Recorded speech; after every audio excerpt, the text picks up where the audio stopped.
Bismillahirrahmanirrahim. Assalamualaikum warahmatullahi wabarakatuh. Alhamdulillahirrahmanirrahim. Muhammad. Pemirsa yang berbahagia, di malam ke-29 bulan Ramadan kali ini sudah kurang lebih 1 hari menjelang berakhirnya bulan suci Ramadan. Kali ini Emerging Cafe hadir spesial dari Masjid Jami Al-Karim Bumi Bintang Permai Jakarta Selatan dengan tema memaknai secara penuh surah Al-Fatihah. Pemirsa yang berbahagia, Al-Quran surah Al-Fatihah itu adalah surah pembukaan sesuai dengan namanya, dan surah pertama dalam Al-Quran, surah yang menjadi pembuka dari seluruh 6.666 ayat di dalam kitab suci Al-Quran. Dan barangkali pemirsa sudah banyak yang hafal dengan surah yang satu ini. Tapi pemirsa, saya ajak pemirsa untuk memaknai secara utuh 7 ayat dari surah Al-Fatihah ini. Ada yang menyatakan ayat pertama dalam surah Al-Fatihah itu adalah kalimat basmalah, Bismillahirrahmanirrahim. Tapi ada pula yang mengatakan Alhamdulillahirabbil alamin. Nah, saya ambil yang kedua. Yang ayat pertamanya adalah Alhamdulillahirabbil alamin. Pemirsa yang budiman, ayat pertama dalam surah Al-Fatihah setelah Bismillahirrahmanirrahim adalah Alhamdulillahirabbil alamin. Segala puji bagi Allah SWT. Yang artinya, yang maknanya, segala puji hanya pantas, segala puja-puji hanya pantas kita sanjungkan dan hanya pantas kita sampaikan hanya kepada Allah Subhanahu wa taala yang memiliki alam semesta ini. Kalau kita memuji Allah secara berlebihan, itu malah hukumnya wajib. Tetapi kalau kita memuji manusia secara berlebihan, hukumnya menjadi haram. Karena manusia memiliki keterbatasan. Karena manusia memiliki kekurangan. Karena manusia punya kelemahan tersendiri. Sedangkan Allah tidak. Allah yang memiliki semesta. Bahkan Nabi Muhammad SAW saja meminta agar beliau tidak dipuji, tidak menggunakan kata sayyidina pada saat kita bersalawat. Salawat Nabi. Karena sayyidina itu adalah kalimat pujian terhadap Nabi Muhammad. Sedangkan Nabi Muhammad SAW mengajarkan kepada kita untuk lebih banyak memuji Allah. Jadi makna dari ayat pertama dalam surah Al-Fatihah, Alhamdulillahirabbil alamin, ini adalah segala pujian hendaknya kita wajib berikan dan kita sanjungkan hanya kepada Allah Ta'ala yang memiliki alam semesta ini. Bukan kepada manusia dan bukan kepada benda-benda yang ada di seluruh alam semesta ini. Karena benda-benda semua ini adalah milik Allah. Kita semua sesama manusia dilarang, bukan dilarang. Memuji secara wajar, boleh-boleh saja. Tapi kalau sudah memuji secara berlebihan, hukumnya adalah haram. Karena kita semua ini adalah milik Allah. Jadi, berhati-hatilah, segala puji hanya pantas kita sampaikan kepada Allah. Ayat yang kedua. Ar-Rahmanir-Rahim. Allah yang maha pengasih bagi maha penyayang. Maknanya apa? Allah lah satu-satunya zat yang maha mengasihi kita dan menyayangi kita dalam keadaan apapun. Dalam keadaan kita beriman maupun dalam keadaan kita berdusta pada Allah Ta'ala. Allah tetap sayang dan Allah tetap mengasihi kita. Kalau kita dalam keadaan beriman dan bertakwa kepada Allah Subhanahu Wa Ta'ala, wujud sayang dan kasih Allah adalah dengan memberikan banyak kenikmatan. Banyak kemudahan kita untuk beribadah kepada Allah Subhanahu Wa Ta'ala. Sebaliknya, dalam keadaan kita berdusta dan tidak beriman dan tidak bertakwa kepada Allah Subhanahu Wa Ta'ala, Allah kasih dan Allah sayangi kita dengan memperbaiki kita kepada jalan yang benar. Allah sayang sama kita. Allah mengasihi kita. Tidak ada zat selain itu. Manusia mungkin punya sifat kasih, sifat sayang. Tapi itu cuma sementara. Dan itu banyak di antara kita yang memiliki sifat tersebut. Tapi cuma kamuflase. Tapi cuma tipuan. Untuk menutupi kekurangannya. Tapi Allah tidak. Allah tulus sayang dan mengasihi. Jadi percayalah pemirsa, makna dari ayat ini bahwa Allah sebenarnya selalu ada di dekat kita, selalu ada di samping kita, selalu ada di depan kita, selalu ada di sisi kita, kapanpun dan dimanapun. Dan Allah tidak pernah marah kepada kita semua, sekalipun kita membangkang terhadap perintahnya. Ingat Allah, kenapa? Karena Allah Maha Pengasih dan Allah Maha Penyayang.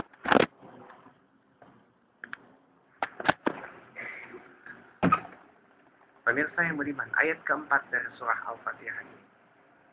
Maliki yaumiddin, Allah yang Maha merajai hari pembalasan. Maknanya apa? Pada saat hari pembalasan, yaumul kiamah nanti, hari dibalasnya amalan kita selama kita hidup di dunia ini, kita tidak bisa menyuap Allah Subhanahu wa taala. Allah lah yang akan menjadi hakim tunggal, jaksa tunggal pada saat hari penghakiman kita nanti. Boleh jadi misalkan di Indonesia, banyak mafia peradilan, hukum bisa dibeli dengan uang. Yang semestinya koruptor di penjara berat 20 tahun, ini hanya 3 tahun, hanya 2 tahun, hanya 1 tahun. Pelecehan seksual dari yang semestinya bisa dihukum mati, hukum kebiri, tapi ini malah dipenjarakan 3 tahun, 2 tahun, atau bahkan hanya 1 tahun. Hukum dunia bisa dibeli dengan uang, tapi hukum Allah tidak bisa dibeli dengan apapun. Bahkan seisi alam semesta pun tidak cukup untuk membeli hukum Allah. Allah lah yang Maha merajai hari pembalasan. Allah yang menjadi hakim tunggal, jaksa tunggal pada hari kiamat nanti. Dan disitulah Allah akan pertontonkan hasil dari amal perbuatan kita selama kita hidup di dunia ini. Allah lah satu-satunya yang berkuasa pada saat itu. Dan kita tidak bisa berbuat apa-apa. Tidak bisa kita menyuap Allah, tidak bisa kita menyogok malaikat, dan tidak bisa kita menolong satu sama lain pada saat itu. Bahkan keluarga kita, orang tua kita, anak kita sekalipun tidak bisa kita tolong. Karena kita sibuk menolong diri kita sendiri untuk lolos dari hari penghakiman itu. Siapa yang berat amal baiknya masuk surga. Namun siapa yang berat amal buruknya masuk neraka. Dan itu tidak bisa dibantah. Allah zat yang maha menguasai hari pembalasan. Allah lah zat yang maha mengadili di hari akhir nanti. Di hari kiamat nanti, semua dari kita akan dikumpulkan di padang mahsyar, diadili oleh hakim tunggal, oleh jaksa tunggal Allah Subhanahu wa taala. Dan hasilnya akan kita ketahui. Di saat yang sama. Jadi makna dari ayat Malik Yaumiddin adalah pada saat hari kiamat nanti, kita tidak bisa berbuat apa-apa kecuali kita tidak bisa berbuat apa-apa kecuali kita pasrah menerima apapun vonis dari putusan pengadilan Allah nanti. Allah lah yang maha merajai dan menguasai hari pembalasan, hari kiamat nanti. Allah yang menguasai, bukan kita. Mungkin dunia bisa kita kuasai dengan Allah, tapi begitu di Yaumiddin tidak bisa. Allah yang menguasai.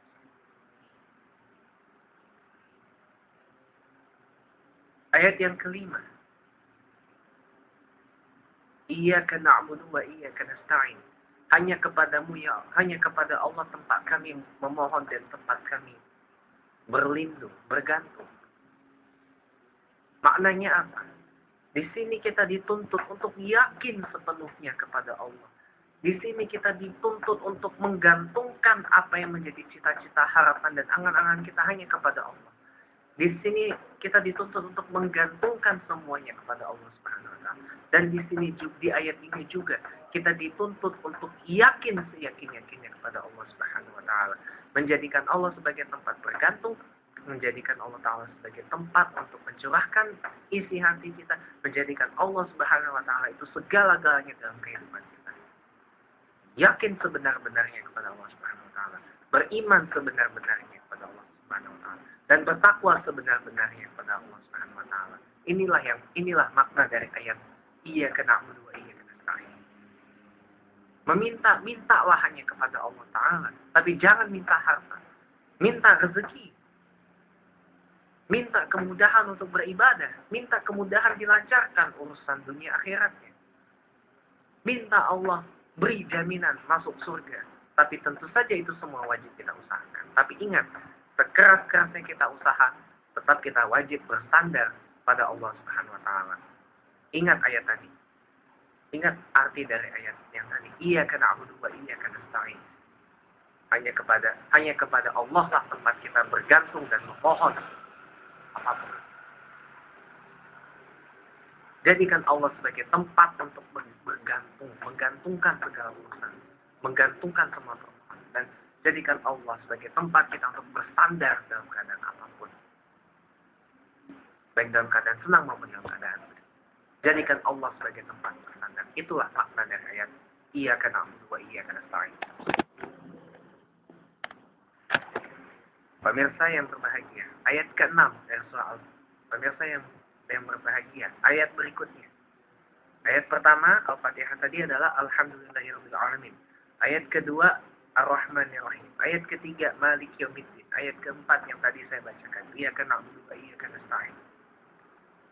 Ayat yang kelima, Ihdinas siratal mustaqim, yang artinya tunjukkanlah kepada kami jalan yang lurus. Makna dari ayat ini adalah selain kita memohon kepada Allah untuk ditunjukkan jalan yang lurus, kita juga memohon kepada Allah Subhanahu wa taala untuk diberikan kemudahan untuk melewati jembatan siratal mustaqim pada saat hari kiamat nanti. Jembatan siratal mustaqim itu adalah jembatan yang terdiri dari 7 helai rambut yang membentang dari perbatasan antara arsy dan surga. Bawahnya adalah neraka. Siapa yang bisa melewati jembatan siratal mustaqim tadi masuk surga, dan siapa yang tidak bisa akan terjerumus ke neraka untuk waktu yang lama. Namun siapa yang bisa melewati jembatan siratal mustaqim tadi adalah orang-orang yang semasa hidupnya beriman dan bertakwa kepada Allah dengan sebenar-benarnya iman dan takwa. Arti dari ayat tadi, tunjukkanlah kepada kami jalan yang lurus. Kita selalu memohon kepada Allah, tunjukkanlah kepada kami jalan yang lurus. Maknanya apa? Kita selalu menuntut Allah mengarahkan kita kepada jalan yang benar. Jalan yang mengantar kita kepada amal soleh. Jalan yang mengantar kita kepada kebenaran. Jalan yang mengantarkan kita kepada kejujuran. Jalan yang mengantar kita kepada kesantunan. Dan jalan yang mengantarkan kita kepada amal soleh yang lain. Tapi yang terjadi sekarang ini pemirsa, kenapa kita malah suka dengan jalan yang bengkak-bengkok? Gagal memahami makna ayat ini. Ihdinas siratal mustaqim. Ayat ke-6 dari surah Al-Fatihah ini sangat gagal untuk dipahami oleh banyak orang. Makna dari ayat ini. Makna dari ayat ini pemirsa adalah dalam keseharian kita wajib memohonkan pada Allah Subhanahu wa taala untuk selalu dibimbing dalam kebenaran, dibimbing dalam kejujuran, dibimbing dalam kesantunan, dibimbing dalam kebaikan, dibimbing dalam kesolehan, dibimbing dalam kemudahan urusan dunia dan akhirat, dan selalu berada dalam pengawasan Allah Subhanahu wa taala. Itulah makna dari ayat ini. Ihdinas siratal mustaqim. Ayat kelima dari surah Al-Fatihah tadi. Ya. Maknanya adalah kita mohonkan pada Allah Subhanahu wa taala untuk selalu mengawasi kita 24 jam non-stop.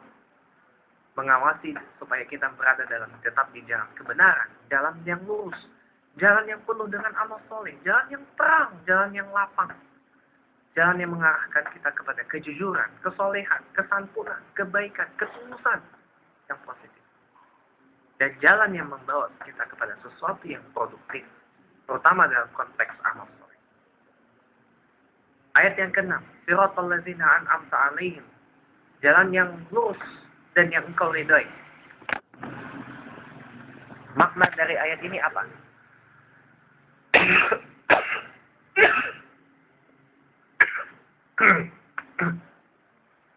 Melanjutkan dari ayat yang tadi. Jalan yang lurus dan engkau ridhoi. Dan yang lurus yang Allah ridhoi itu adalah jalan yang penuh dengan kebaikan. Jalan yang syarat dengan amal soleh. Jalan yang lapang. Jalan yang terang. Jalan yang mulus. Bukan jalan yang tidak mulus. Bukan jalan yang bengkak-bengkok. Bukan jalan yang berlubang seperti di banyak tempat di Indonesia. Jalan yang penuh dengan orang-orang yang baik. Orang-orang yang soleh. Jalan yang mengantarkan kita untuk beramal soleh. Jalan yang mengantarkan kita untuk rajin sholat 5 waktu. ditambah sholat duha, ditambah sholat tahajud.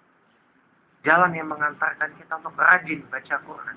Jalan yang mengantarkan kita untuk rajin berpikir pada Allah. Jalan yang mengantar kita rajin bersalawat kepada Nabi. Jalan yang mengantarkan kita untuk rajin berkumpul dengan orang-orang yang soleh dan solehah. Dan jalan yang mengarahkan kita untuk rajin bersedekah, beramal, dan berpuasa sunnah. Tidak hanya puasa wajib di bulan Ramadan, tapi juga di puasa sunnah. Itulah jalannya. Itulah yang dimaksud dengan jalan yang Allah ridhoi dan jalan yang lurus dan jalan yang Allah ridhoi. Jalan yang mengantarkan kita kepada amal soleh dan bukan jalan yang mengantarkan kita kepada amal yang tidak soleh. Jalan yang mengantarkan kita kepada kebaikan dunia dan akhirat. Jalan yang mengantarkan kita kepada bahagia dunia akhirat. Seperti yang kita ayat terakhir dari surah Al-Fatihah. Ghairil maghdubi 'alaihim waladdallin. Dan bukan jalan yang Allah murkai dan Allah sesatkan. Artinya jalan yang mengarahkan kita kepada sesuatu yang tidak produktif. Jalan yang mengantarkan kita kepada kesesatan. Kita menjadi lebih beringat, lebih berani menantang Allah, lebih berani untuk berperilaku seenaknya sendiri kepada orang. Jalan yang mengantarkan kita untuk beramal menjadi orang yang kafir. Jalan yang mengantarkan kita untuk menjadi gelap. Jalan yang gelap, jalan yang sempit, jalan yang berkelak-kelok, jalan yang berlubang. Jalan yang penuh dengan kesesatan. Bisa jadi teroris, pengganas. Jalan yang mengarahkan kita menjadi kafir. Jalan yang mengarahkan kita menjadi lebih beringat, lebih berani menantang Allah seenaknya sendiri kepada orang lain. Bertingkah tidak sesuai dengan aturan.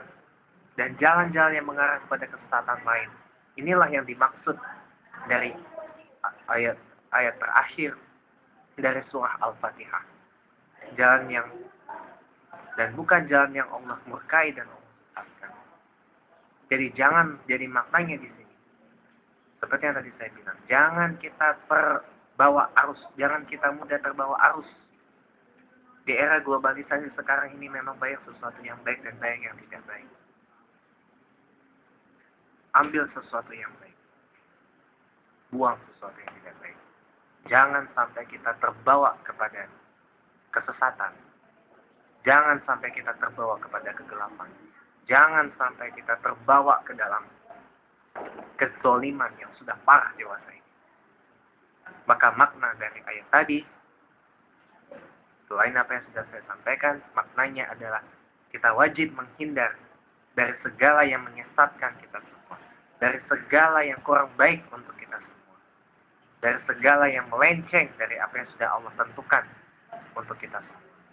Itulah makna dari ayat ke-7 dari surah Al-Fatihah tadi. Ghairil maghdubi 'alaihim waladdallin. Dan itulah tadi memaknai Al-Fatihah.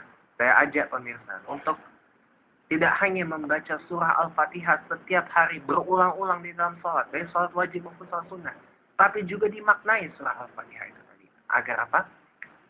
Agar kita diberikan kemudahan dalam beramal soleh, agar kita diberikan kemudahan untuk menjadikan Allah sebagai tempat bergantung dan tempat memohon yang terbaik buat kita, dan agar kita selalu diberikan kemudahan untuk selalu istiqomah berada di jalan kebaikan dan selalu terhindar daripada jalan kesesatan yang dimurkai dan dibenci oleh Allah Subhanahu wa taala. Dan kita terus berada di jalan yang lurus, jalan yang penuh dengan kebaikan, yang dicintai dan diridhai oleh Allah Subhanahu wa taala. Dan ingat, apapun keadaannya, Allah tetap sayang dan Allah tetap mengasihi kita semua.